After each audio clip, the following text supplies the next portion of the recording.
বড়জোড়ার সাহারজোড়া এলাকার 4 জন যক্ষা আক্রান্তের পাশে দাঁড়ালেন সমাজসেবী অজয় প্রামাণিক। তিনি জানিয়েছেন আগামী 6 মাস তাদের প্রয়োজনীয় খাবার সরবরাহ করবেন তিনি। এই সংশ্লিষ্ট উদ্যোগে খুশি যক্ষা রোগীরা। প্রসঙ্গত উল্লেখ্য, বৃহস্পতিবার সাহারজোড়া নিজস্ব অফিসে এক অনুষ্ঠানের মাধ্যমে এই কর্মসূচি তিনি সূচনা করলেন।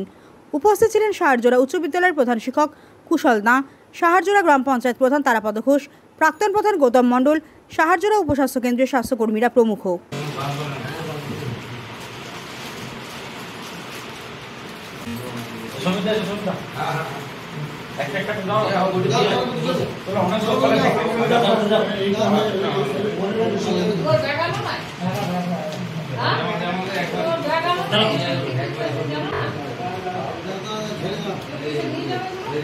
দেখে নেবে পাঁচটা সব দিয়ে পেলে নিলাম ফরম মশলা আছে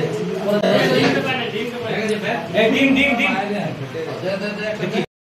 হচ্ছে কি আমাদের সরকারি যে গভর্নমেন্ট একটা পেশেন্টকে প্রতি মাসে 500 টাকা করে দেয় এবং ডিবিটির মাধ্যমে তাদের কিন্তু ব্যাংক অ্যাকাউন্টে চলে যায়।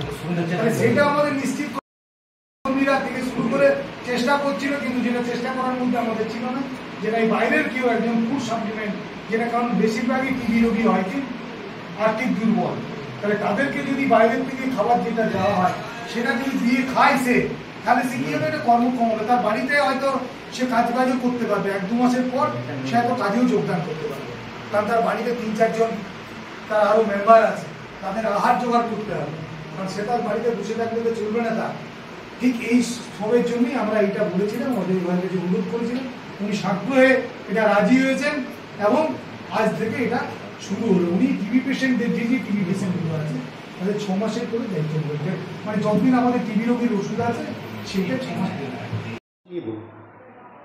আজকে আমাদের সাহারজোড়ার যে অঞ্চলে যে টিবি পেশেন্ট বা যক্ষার যারা পেশেন্ট আছে তাদের পুষ্টির একটা অভাব ছিল, সেই জন্য আমাদের এখানে হেড সেন্টারে যারা আছেন তারা আমার কাছে এসেছিলেন যে এদিকে সুস্থ করতে হবে, তো কিছু খাবার যদি আপনি দেন এদিকে ফলমূল বা সোয়াবিন জাতীয় প্রোটিন খাবার, মুসুরির ডাল থেকে আরম্ভ করে ডিম।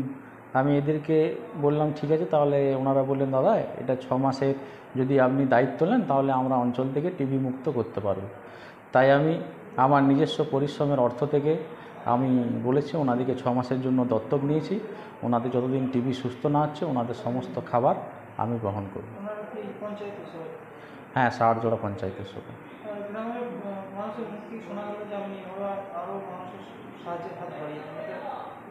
আমি চেষ্টা করি আমার যতটুকু ক্ষমতা, যে গরিব মানুষের যদি আমি পাশে থাকতে পারি, দুটো মানুষেরও যদি উপকার করতে পারি, তো সেটা আমার ক্ষেত্রে খুব ভালো হয়। আমার মা বাবা একটা জিনিস আমাকে শিক্ষা দিয়েছে, বাবা কিছু করো না করো সারাদিনে দুটো মানুষের ভালো করো। তাই আমি আমার মা বাবার কথা মতো মানুষের কিছু গরিব মানুষের ভালো করার চেষ্টা করি, আমার যতটুকু সামর্থ্য তার মধ্যে আমি চেষ্টা করি। বরাবর থাকবে, আমি যতদিন পারবো, আমার যতদিন কর্মক্ষমতা থাকবে আমি করে যাব। আমার নাম অজয় প্রামাণিক।